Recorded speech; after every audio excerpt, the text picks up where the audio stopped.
Well, it's an interesting question because actually it's important to me to celebrate blues women, and I often get asked, what's it like being a blues woman in a male industry, and that actually really frustrates me because I think, well, actually the blues scene, it's never been just a male industry. Women have always been incredibly important, and the first big commercial blues singer in the 20s was Mamie Smith with Crazy Blues.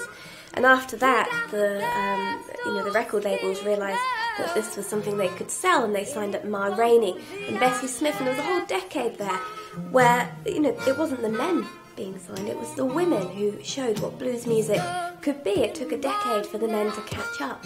I've been looking in love, Lord, got me to the place in my bumblebee.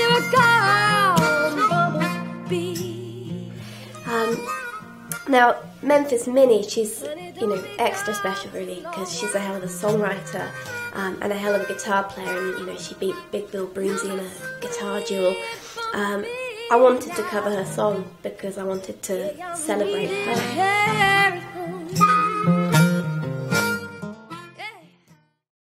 You ain't nothing but a hound dog,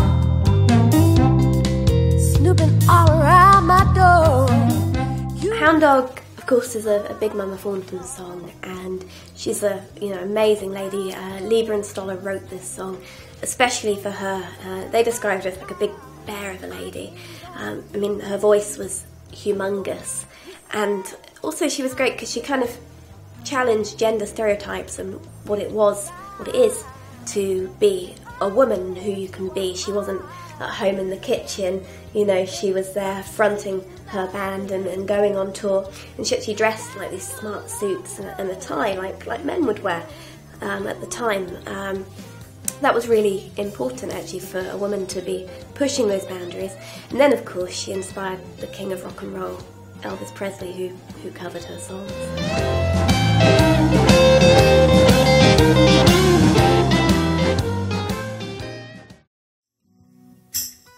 My old man, he would smoke like a chimney, rolled tobacco with tired hair, skin like crumpled paper bag. My old man, there's a lot of original songs on the record, and a few of my favourites are My Old Man, which is quite a personal song. It's about my granddad, who he died when he was 87 years old, and I was a little girl then. But he was an amazing man. He was a jazz musician. He played piano and wonderful saxophone in the Royal Air Force Band in the Second World War. And that's where he met my grandma. They fell in love, and they had a daughter who would have been my dad's older sister, but she got sick and she died when she was 3 years old, and that was it for my granddad. From then on he had kind of a nervous breakdown, although it was never officially diagnosed, and he just sat in his chair and basically smoked for the rest of his life, really just existing but not living at all, which is really sad. So I wanted to do a song to remember him by, but also to kind of celebrate him for the man that he was, rather than, it's not really a sad song. And I wish I told it holds a rubble memory, a haunting ghost that bombs my every dream.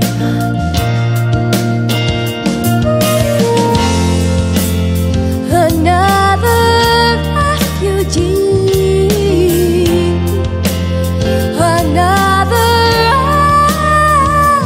refugee. Refugee is on there as well, which is a song that's about the refugee camps, and often when we head out on tour in Europe, we're driving past Dunkirk or Calais, and you drive past the camps, and I wanted to do something to raise awareness and funding to help people who have made that humongous journey from war-torn countries, and just to remind people really that we're the human race, and that we should all be there for one another. Land of peace and milk and warm honey.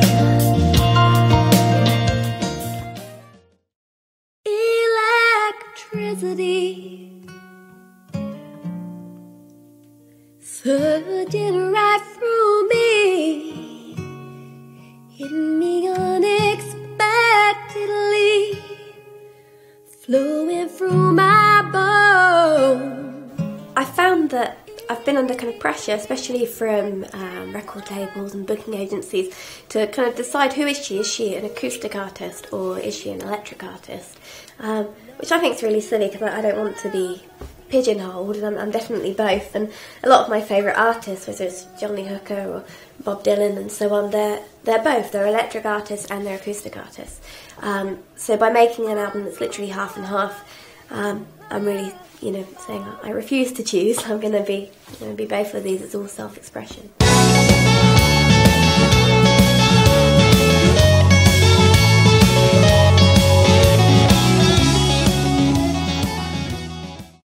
Well, you got a real big appetite. My home cooking will make your mouth wanna ride. Don't you quit me, babe. Don't you quit me, baby.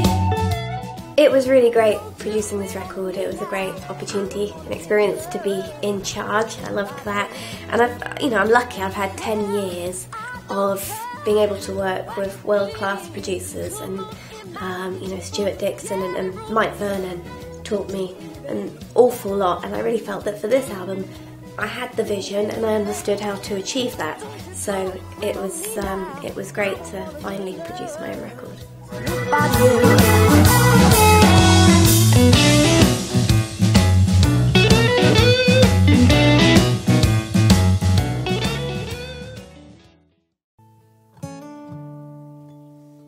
Gonna catch me a Greyhound, last bus out of town, yeah. And I'm going back where I belong. There's been a lot. I mean, for me, the first Blues Caravan tour with Deborah Coleman, Candy Kane, Sue Foley was amazing. That was my first time touring globally. And I've been on the same festival bill as a lot of my heroes as well, like Coco Taylor. That's a brilliant opportunity, and meeting Susan Tedeschi and Derek Trucks when we were in Pittsburgh gigging. I've had lots of cool support opportunities as well with Journey, Foreigner, Robin Ford in San Diego, WOMAD with Pee Wee Ellis. That was amazing. He's a really just incredible person. The Blues Cruise as well for me was a big one, and Bobby Womack was on the boat, and Bobby Blue Bland, and you'd find yourself chatting to them in the lift and thinking, wow, this is really surreal. It's the kind of thing you could only dream of when you're little or grown up, to be honest. The biggest gig, my first big break, was with Jules Holland at the Royal Albert Hall, and that was because of his brother Chris Holland asked me to come and perform with his band, and that's what really set the ball rolling. So I've been very lucky, a lot of opportunities. Somebody tell my love it is a glorious night. Every generation, will it blame someone before? All of their frustration, it comes beating on your door.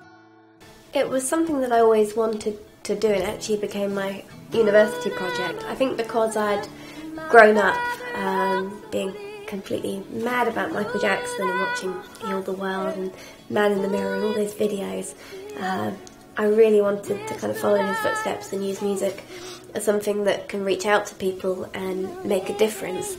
I started working with a charity called Moving Mountains to provide children in Kenya's slums with education, helping to build classrooms and provide drinking water and pens and paper and the resources they need.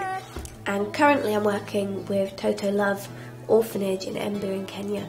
It's an orphanage for children with HIV and AIDS, and I'm only able to do this because I can speak out to my audiences, and you know, they're wonderful and they give and they help, and we're providing education for those children and making sure that they have fruit and vegetables, which, you know, along with the antiretroviral drugs, makes a huge difference to their well-being and their day-to-day lives.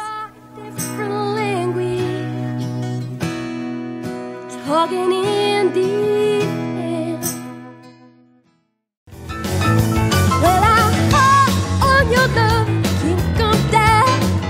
Ooh, I'm hot, baby, on your love, and I can't come down. I just lose off control when you come. My advice to kind of young musicians would be that, you know, yes, it is about being in the right place at the right time, but actually you can make your own luck by putting yourself in every single potential right place, and then inevitably one of those places will be the right place at the right time. And once you start making these opportunities, they snowball and more opportunities come from that.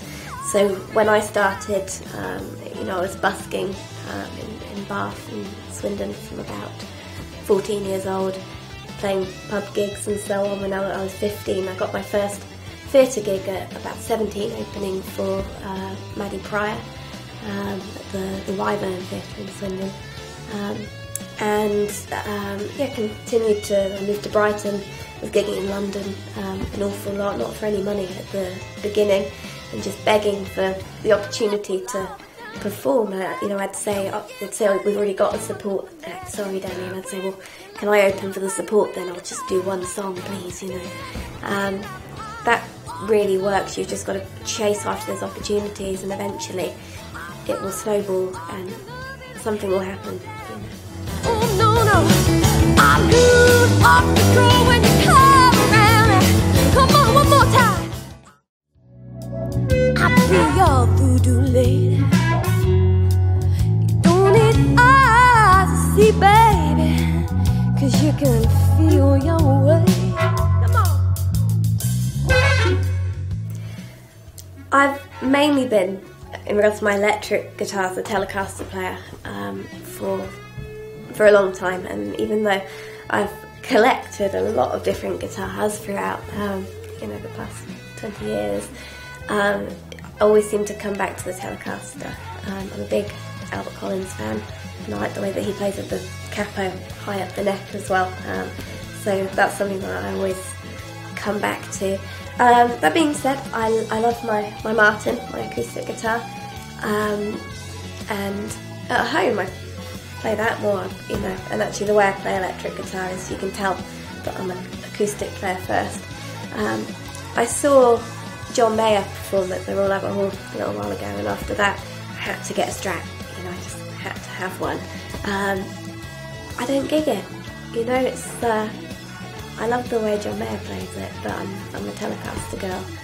The hollow body's cool as well, but no, the telly every time wins.